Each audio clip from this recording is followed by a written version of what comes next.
Hello and welcome to Reading in Bed Extracts with me, Amanda Steele.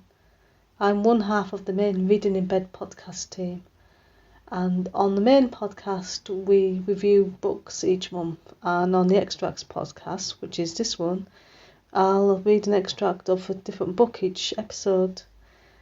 And following on with our Christmas theme, this is the second Christmas themed episode, and today's book is called Secret Santa, and it's a horror book by Andrew Shaffer. So here's the extract. Prologue. Germany, December 25th, 1945. The war was over. Millions of Allied troops had already returned home. In a few hours they would begin waking up to the sound of delighted squeals as Santa's bounty was discovered under the tree. They might turn over, notice the indent in their wife's mattress, hear the coffee machine percolating, not army mud but real fresh ground beans, smell the sweet aroma of sizzling bacon strips, and wonder what in God's name they'd done to get so lucky.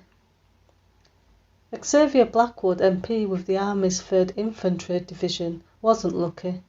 Some fathead in the War Department had concocted a point system for demobilisation. It was complicated but favoured those with children, those with families of their own. For Xavier, who hadn't had the foresight to knock some rusty hen up before being shipped out, the war continued. So, this is Christmas, he said, slipping a cigarette from his deck. With the blustering wind, it took him 3 tries to light it. He passed the lighter to Duluth, a fellow MP on a night shift. The two of them were deep in the woods behind the barracks. A light snow was falling. They had abandoned their posts at 500 hours, telling no one where they were going. Secrecy was of the utmost importance, not even their superiors had been briefed. Xavier and Duluth had concocted the mission themselves after many hours of passing a bottle of Hennessy cognac back and forth. They were going to surprise the boys back at base with a real live Christmas tree. "You hear about Manila?" Duluth said, trudging through the snow. Xavier nodded. Thousands of disgruntled soldiers had staged a protest over the bungled demobilisation strategy. At least that was the rumour. Sounded a lot like mutiny to Xavier. Whatever you called it, the natives were getting restless. "You're a 3-year man like me, right?" the kid continued. "Come April," Xavier said. "Same, we should be able to get the hell out of here by then. My girl said she would keep the tree up in our apartment until I get back. Told her the only present I wanted was her under it, wearing nothing but a bow." Xavier blew out a smoke ring. He hadn't been a smoker prior to the war. "She won't last that long."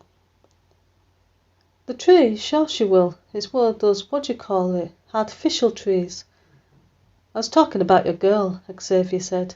The kid spun on him, throwing an elbow in his gut. The fireman's axe slipped from Xavier's fingers into the snow. He doubled over to catch his breath. When he righted himself, he leaned on the trunk of a barren oak. The kid was laughing now, bent over, tears streaming down his face. Xavier picked up the axe, dusted off the snow. "What the hell's so funny?" "I don't have a girl back home," Duluth said. "I had one, but she stopped writing me." He stood up straight. "Hit me. Then we'll be hunky-dory. Not with the axe, though. I want to get out of this godforsaken country, but not that bad. Listen to you wanting to be the next Houdini." The kid looked at him blankly. "Before your time, I guess," Xavier said. Duluth was an infantryman from Minnesota who had joined him at Merkers. Duluth was his hometown. Xavier had forgotten the kid's Christian name. Said he was 21 in 10 days, but he didn't look old enough to drive. Xavier would be 30 this year. In the war, however, age wasn't important. All that mattered was time served. In that respect they were equals. Xavier handed him the fire axe. "I'll let you do the chopping when we find." "What about this one?" Duluth said, pointing the axe at an evergreen that stretched to the heavens. Xavier weighed their options. They'd been walking through the woods for almost an hour, searching for the right-sized tree. Maybe there was no right-sized tree. The sun would be up soon.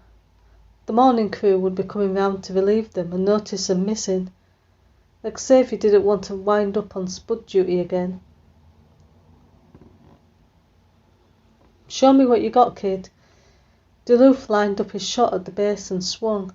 The fire axe flew from his hand like a shot put, sailing past the tree and landed in a dense thatch of twigs, where the snow erupted into a small mushroom cloud.